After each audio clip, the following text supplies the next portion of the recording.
count off 7 Sabbath years, 7 times 7 years, so that the 7 Sabbath years amount to a period of 49 years.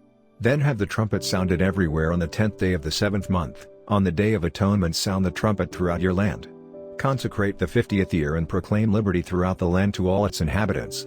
It shall be a jubilee for you, each of you is to return to your family property and to your own clan. The 50th year shall be a jubilee for you, do not sow and do not reap what grows of itself or harvest the untended vines. For it is a jubilee and is to be holy for you, eat only what is taken directly from the fields. In this year of Jubilee everyone is to return to their own property. If you sell land to any of your own people or buy land from them, do not take advantage of each other. You are to buy from your own people on the basis of the number of years since the Jubilee. And they are to sell to you on the basis of the number of years left for harvesting crops. When the years are many, you are to increase the price, and when the years are few, you are to decrease the price, because what is really being sold to you is the number of crops. Do not take advantage of each other, but fear your God. I am the Lord your God. Follow my decrees and be careful to obey my laws, and you will live safely in the land. Then the land will yield its fruit, and you will eat your fill and live there in safety. You may ask, what will we eat in the 7th year if we do not plant or harvest our crops? I will send you such a blessing in the 6th year that the land will yield enough for 3 years. While you plant during the 8th year, you will eat from the old crop and will continue to eat from it until the harvest of the 9th year comes in. The land must not be sold permanently, because the land is mine and you reside in my land as foreigners and strangers. Throughout the land that you hold as a possession, you must provide for the redemption of the land.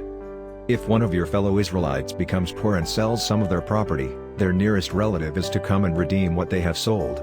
If, however, there is no one to redeem it for them but later on they prosper and acquire sufficient means to redeem it themselves, they are to determine the value for the years since they sold it and refund the balance to the one to whom they sold it. They can then go back to their own property. But if they do not acquire the means to repay, what was sold will remain in the possession of the buyer until the year of Jubilee. It will be returned in the Jubilee, and they can then go back to their property. Anyone who sells a house in a walled city retains the right of redemption a full year after its sale. During that time the seller may redeem it. If it is not redeemed before a full year has passed, the house in the walled city shall belong permanently to the buyer and the buyer's descendants. It is not to be returned in the Jubilee. But houses in villages without walls around them are to be considered as belonging to the open country. They can be redeemed, and they are to be returned in the Jubilee. The Levites always have the right to redeem their houses in the Levitical towns, which they possess. So the property of the Levites is redeemable, that is, a house sold in any town they hold, and is to be returned in the Jubilee, because the houses in the towns of the Levites are their property among the Israelites. But the pasture land belonging to their towns must not be sold, it is their permanent possession.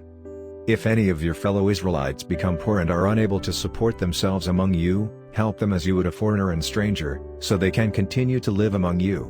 Do not take interest or any profit from them, but fear your God, so that they may continue to live among you.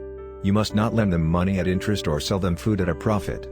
I am the Lord your God, who brought you out of Egypt to give you the land of Canaan and to be your God. If any of your fellow Israelites become poor and sell themselves to you, do not make them work as slaves. They are to be treated as hired workers or temporary residents among you, they are to work for you until the year of Jubilee. Then they and their children are to be released, and they will go back to their own clans and to the property of their ancestors. Because the Israelites are my servants, whom I brought out of Egypt, they must not be sold as slaves. Do not rule over them ruthlessly, but fear your God. Your male and female slaves are to come from the nations around you, from them you may buy slaves. You may also buy some of the temporary residents living among you and members of their clans born in your country, and they will become your property. You can bequeath them to your children as inherited property and can make them slaves for life, but you must not rule over your fellow Israelites ruthlessly. If a foreigner residing among you becomes rich and any of your fellow Israelites become poor and sell themselves to the foreigner or to a member of the foreigner's clan, they retain the right of redemption after they have sold themselves. One of their relatives may redeem them, an uncle or a cousin or any blood relative in their clan may redeem them. Or if they prosper, they may redeem themselves. They and their buyer are to count the time from the year they sold themselves up to the year of Jubilee. The price for their release is to be based on the rate paid to a hired worker for that number of years. If many years remain, they must pay for their redemption a larger share of the price paid for them. If only a few years remain until the year of Jubilee, they are to compute that and pay for their redemption accordingly. They are to be treated as workers hired from year to year, You must see to it that those to whom they owe service do not rule over them ruthlessly. Even if someone is not redeemed in any of these ways, they and their children are to be released in the year of Jubilee, for the Israelites belong to me as servants. They are my servants, whom I brought out of Egypt. I am the Lord your God.